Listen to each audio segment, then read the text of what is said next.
I think like a lot of artists, Louis Wain went through phases. He kept evolving. He was also someone who returned again and again from personal strife to joy. And he gave that joy through his work, through his cats. There's something different about Louis Wain which appeals. He had the most amazing mind. He turned to almost everything, and he had opinions on everything, and he could draw almost anything. He began, as a lot of artists do, as a very fine representational illustrator, and then that sort of evolved over time. As soon as he started selling any drawings, he then worked very, very hard under the patronage of Sir William Ingram. On the basis of the speed and quality of your work, I am offering you a permanent position on the staff of the Illustrated London News. He was sent all over the country, sketching, painting. He was a brilliant draftsman. And I tried to, for the purposes of the role, to imitate. There was a lot of work with gouache and oil, quick sketching, two-handed drawing. I don't find this work very taxing, Sir William. I do it to pay bills and to provide for the 5 hungry and precocious sisters that I live at home with.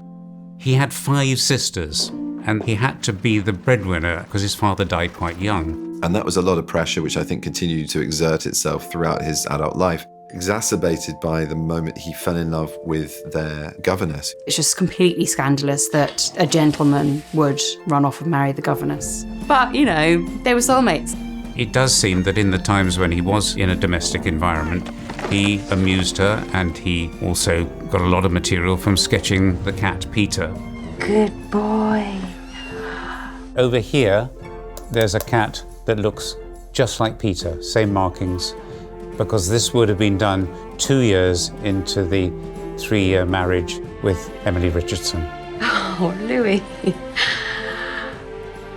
When did you do all this? Has Sir William seen these? You must show him. I have 2 pages earmarked in the Christmas edition. I'd like you to fill them with cats. His subjects varied wildly. He came to fame with his cat illustrations over a Christmas issue that caught the public's imagination with their sort of anthropomorphic characteristics. In Victorian times, cats were considered vermin and nobody really kept them as pets. But Louis Wain, in the hookiest sense, made cats cool. Louis' artwork helped people understand cats and see them in a completely different light. And everyone was like, oh, actually, maybe I'll have one as a pet. So it's probably his fault that we all love cats. Everybody wanted cats doing something that they recognised. So seaside gatherings, going to restaurants, having a great time. And he also managed to get his own little corner by producing Louis Wain annuals. They sold millions. This drawing is particularly interesting.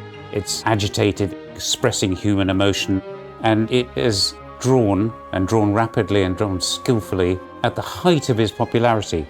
There were great cat artists early in the 19th century, but nobody took it and gave it to the Victorian and Edwardian classes in the way that he did. And that won him great fans around the world. Yet the tragedy of it was that very little remuneration actually occurred. He would sell all his images on a one-off fee, never retained any rights. He was very, very naive. Our parents worked hard for our reputation, and you have squandered it on wretched cats! He got more and more desperate. He got more and more shunned by publishers. He struggled under the domestic pressures from his sisters. But he seemed to be someone who was always able to find some kind of humour or some kind of colour through it all. In a lot of hardship, art comes out. The artist Louis Wain made the cat his own. He invented a cat style, a cat society, a whole cat world. Louis Wain's late so-called mad pictures give enormous pleasure. They're rooted in humanity and anthropomorphism, and we think of our pets in anthropomorphic terms. We invest them with all our emotions and our activities, and Louis Wain never lets you down.